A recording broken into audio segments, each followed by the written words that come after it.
लंबे इंतजार के बाद आखिरकार सूर्यदेव राहु के ग्रहण से मुक्त होते हुए शनि के काल कोठरी से भी अब मुक्त होने जा रहे हैं। 14 अप्रैल की सुबह 9:31 को सूर्यदेव अपने परम उच्च की राशि मेष में प्रवेश करेंगे, जहां पर ये मेष राशि के अग्नि में अपना स्वयं का महाअभिषेक करेंगे और आत्मा के शुद्धिकरण का ये पूर्ण रूप से समय होगा। पूरे एक साल में एक वक्त ऐसा जरूर आता है जब सूर्य देव उच्च के होते हैं। सूर्य जब उच्च के होते हैं तो जीवन के अंधकार दूर होते हैं और एक नई सकारात्मक ऊर्जा का संचार इस जीवन में व्याप्त होता है। देख लीजिए, यदि आपको 2.5 से 3 साल को समझना है तो शनि का गोचर आपको सब कुछ बता देगा। लेकिन जब आपको एक साल समझना है कि कैसा जाएगा तो देवगुरु बृहस्पति का गोचर बता देगा। परंतु एक महीने के हाल को सूर्य नारायण बता देते हैं। उनके गोचर से हम जान सकते हैं कि कैसा होगा आगामी एक महीना।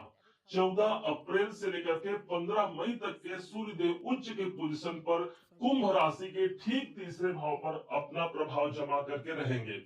ये तीसरा भाव और जहां पर इनकी दृष्टि जा रही है और जिस भाव के स्वामी है, कुल 3 प्रेडिक्शन इसके निकल के आएंगे। तीनों को समझिएगा, उपाय की आवश्यकता होगी तो क्या उपाय करेंगे इस पर चर्चा करेंगे। तीसरा भाव हमारे कॉन्फिडेंस का होता है और सूर्य एक राजा है, तो दोनों को यदि आप मैच करें तो समझ में आता है कि भाई आज हमारा जो कॉन्फिडेंस है उससे कई गुना हमारा कॉन्फिडेंस यहाँ पर बढ़ने वाला है। सारा खेल हमारे हिम्मत का है, हमारे रिस्क लेने की क्षमता का है। यहाँ पर वही क्षमता हमारे अंदर वृद्धि होती है। एक सूर्य ग्रहों का राजा हमारे कॉन्फिडेंस के भाव पर उपस्थित होता है।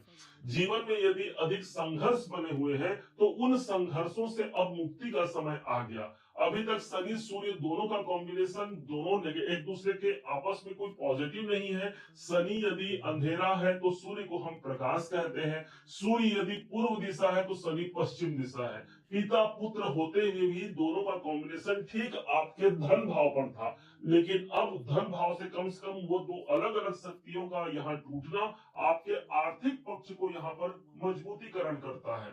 सूर्य तीसरे भाव पर है, कोई मजबूत एग्रीमेंट यहाँ पर हो सकता है। उस एग्रीमेंट के माध्यम से आप सफलता तक पहुंच पाते हैं। सूर्य के पास अब दृष्टि पर आते हैं। इनकी एकमात्र दृष्टि है। एक राजा के पास मात्र सम दृष्टि होती है, वो किसी को छोटा या बड़ा नहीं मानते। ठीक इसी प्रकार सूर्य की 7वीं दृष्टि पड़ी हुई है हमारे भाग्य भाव पर, और इसलिए सूर्य यदि प्रकाश है तो भाग्य का प्रकाश कहाँ आ गया? ठीक 9वें भाव पर। व्यास ऋषि ने इन सूर्य के विषय में कहा है कि जपा कुसुम संकासम कास्य पेयम महाद्युतिम तमो अरिम सर्व पापघ्नम प्रणतो अस्मि दिवाकरम। हम उस सूर्य नारायण की वंदना करते हैं जो जीवन के तिमिर और अंधकार पापों का जो हनन करते हैं और जीवन में शुभ संचार का आगमन कराते हैं। ठीक उसी प्रकार हमारे भाग्य के शुभ संचार का ये वक्त होगा, जहां पर न सिर्फ हमारा कर्म बल्कि हमारा भाग्य हमारा साथ देगा। और किसी काम पर जो अवरोध बनी हुई है, किसी काम पर जो विलंबता बनी हुई है, वहां पर भाग्य साथ देकर के जल्दी से उस कार्य को पूरा करने का एक अवसर प्रदान करने जा रहा है। 9वां भाव आपके उच्चाधिकारियों से यदि हम परेशान हैं, पिता से जुड़े हुए किसी कार्य को लेकर के परेशान है, गवर्नमेंट से जुड़े हुए कोई काम नहीं बन रहे हैं, या वहां से कोई कॉन्ट्रैक्ट या ठेका लेना है तो उस संबंधी काम नहीं बन पा रहा है, तो सूर्य का प्रकाश, सूर्य का आशीर्वाद भाग्य भाव पर 9वें भाव पर उपस्थित होगा। चूंकि 9वां भाव धर्म का स्थान है, हम धर्म की स्थापना कर पाते हैं। अपने धर्म के लिए हम कोई विशेष बेहतर कार्य करने की योजना बनाने जा रहे हैं। 9वां भाव उच्च की दूरी को प्रदर्शित करता है, तो दूर की कोई यात्रा कर सकते हैं, दूर का कोई काम करना है, उसके लिए योग सही है। 9वां भाव उच्च शिक्षा का होता है, जहां पर सूर्य का प्रकाश आ रहा है। तो जो विद्यार्थी शिक्षा प्राप्त कर रहे हैं, अपनी शिक्षा में उस कंपटीशन को पार करके सफलता के मुकाम तक पहुंचने जा रहे हैं। 9वां भाव हमारा स्वयं का ज्ञान है और सूर्य देव से बड़ा कोई ज्ञानी नहीं। ध्यान दीजिएगा, यही वो सूर्य भगवान है जिन्होंने हनुमान जी को भी शिक्षा प्रदान किया था, उनको ज्ञान दिया था। और अभी इस वक्त पर यही सूर्यदेव हमारे भाग्य भाव पर दृष्टि प्रदान करके जो भाग्य उन्नति का जो ज्ञान है वो हम तक पहुंचा जाएंगे। सूर्य हमेशा के लिए आपके कुंभ राशि के लिए ये सप्तमेश बनते हैं। सप्तम अर्थात आपका व्यापार और आपका कैरियर, समझिएगा। यदि व्यापार और कैरियर भाव के मालिक ही उच्च के हो जाएं, जो पूरे एक साल में एक बार हुए हैं, तो समझिए जरा हमारा व्यापार और कर्म क्षेत्र का स्तर भी तो यहाँ पर उच्च का होने जा रहा है। हम इसलिए कह रहे हैं कि सप्तम भाव आपके दाम्पत्य जीवन का भी होता है।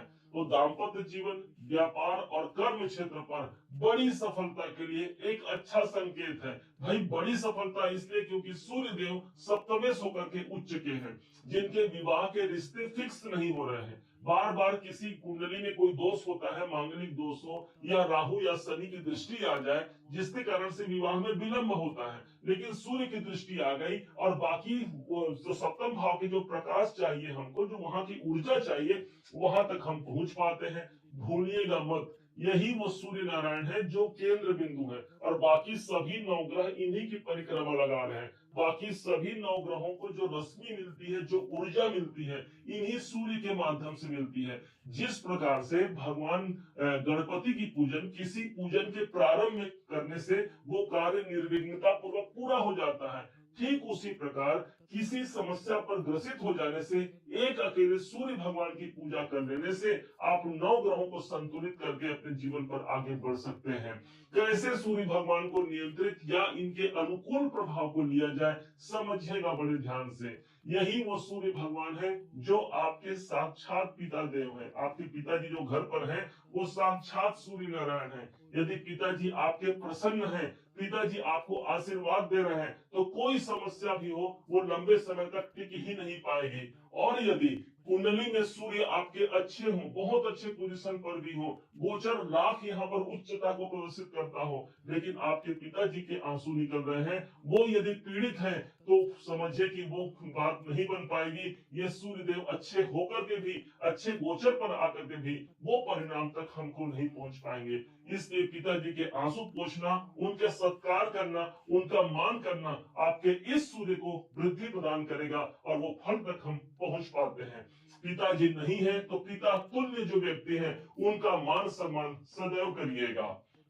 आदित्य हृदय स्तोत्र के पाठ करने से सूर्य मजबूत होते हैं। सूर्य के 12 नाम होते हैं, उन 12 नामों का स्मरण करने से, उन 12 नामों को जपन करने से हम उन्नति के मार्ग पर प्रशस्त होते हैं। सूर्य के 12 आसन बताए गए हैं योग में, उसको निरंतर अभ्यास करके सूर्य की कृपा भी ली जा सकती है, प्लस अपनी निरोगी काया के लिए भी 12 जो नमस्कार है सूर्य के, आपके लिए वरदान से कम नहीं होगा। इसलिए इस सूर्य के गोचर पर बहुत शुभ परिणाम है।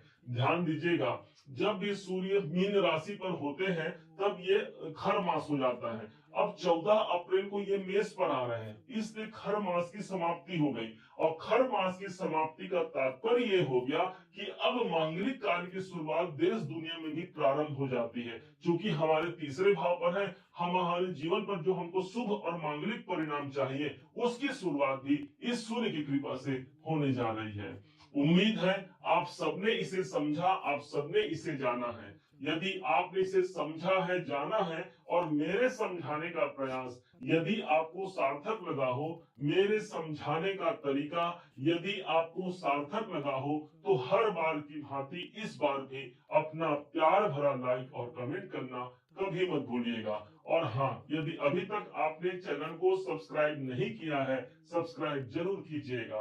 पुनः एक बार फिर आप सभी का दिवस बहुत मंगलमय हो, इन्हीं शुभकामनाओं के साथ। जय श्री राम।